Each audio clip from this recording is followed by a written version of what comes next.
Hi everyone. Next decimal representation of a rational numbers చూద్దాము. Rational number అంటే p/q ఫామ్లో ఉంటుంది. q అనేది 0కి ఈక్వల్ కాకుండా ఉండాలి. pqలు ఇంటీజర్స్ అయి ఉండాలి. Consider a rational number 25/16.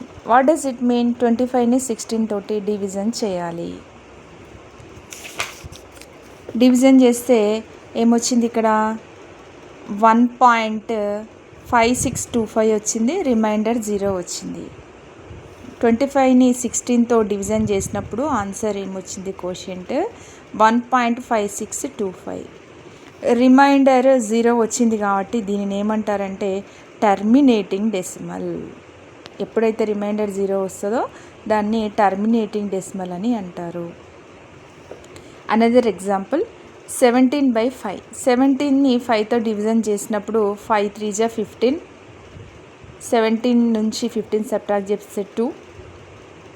Point ఉంది కాబట్టి ఇంకో 0 వేసుకుంటాము. 5 4 జా 20. ఇక్కడ కూడా రిమైండర్ 0 వచ్చింది కాబట్టి 17/5 is equal to 3.4. It is also a terminating decimal. ఇక్కడ ఈ టర్మినేటింగ్ డెసిమల్లో మనం అబ్జర్వ్ చేసినట్లయితే ఫైనైట్ నంబర్ ఆఫ్ డిజిట్స్ ఉంటాయి. డెసిమల్ పాయింట్ తర్వాత ఫైనైట్ నంబర్ ఆఫ్ డిజిట్స్ ఉంటాయి. నెక్స్ట్ అనదర్ ఎగ్జాంపుల్ చూద్దాం. 5/3. 5ని 3తో డివిజన్ చేసినప్పుడు మనకి ఏమొచ్చిందంటే ఇక్కడ 1.6 అనేది రిపీట్ అవుతూ ఉంది. ఇది చూడండి. 3ని 5తో డివిజన్ చేసినప్పుడు 3 1 జా 3, 2 వస్తుంది. 0.0 దించుకుంటాము.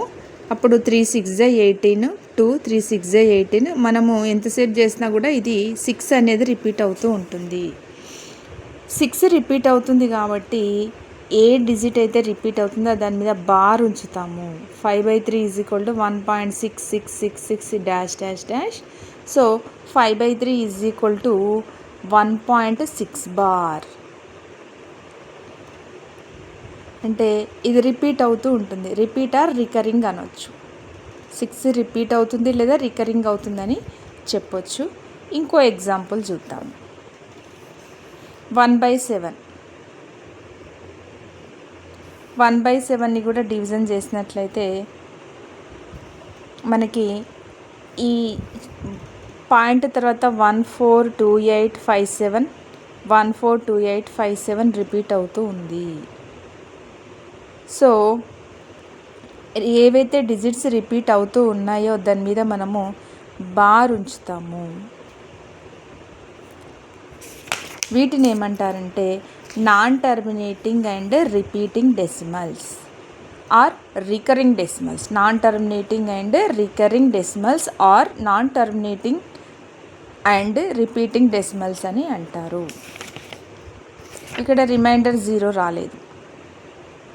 రిమైండర్ 0 రాకుండా సర్టెన్ డిజిట్స్ రిపీట్ అవుతూ ఉంటే వాటిని non terminating and repeating decimals అంటారు.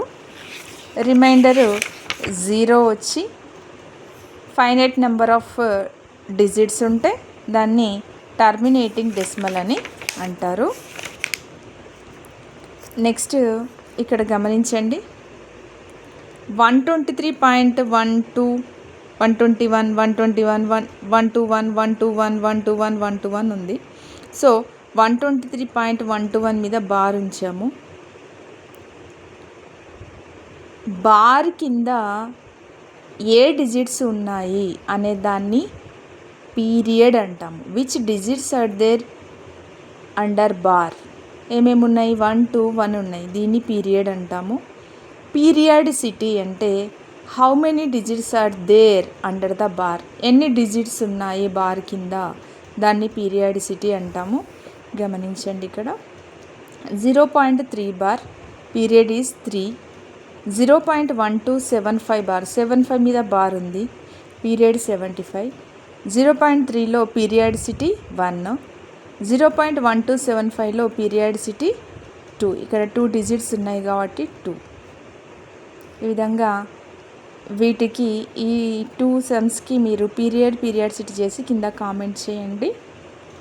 ఇది terminating decimals and non terminating recurring decimals.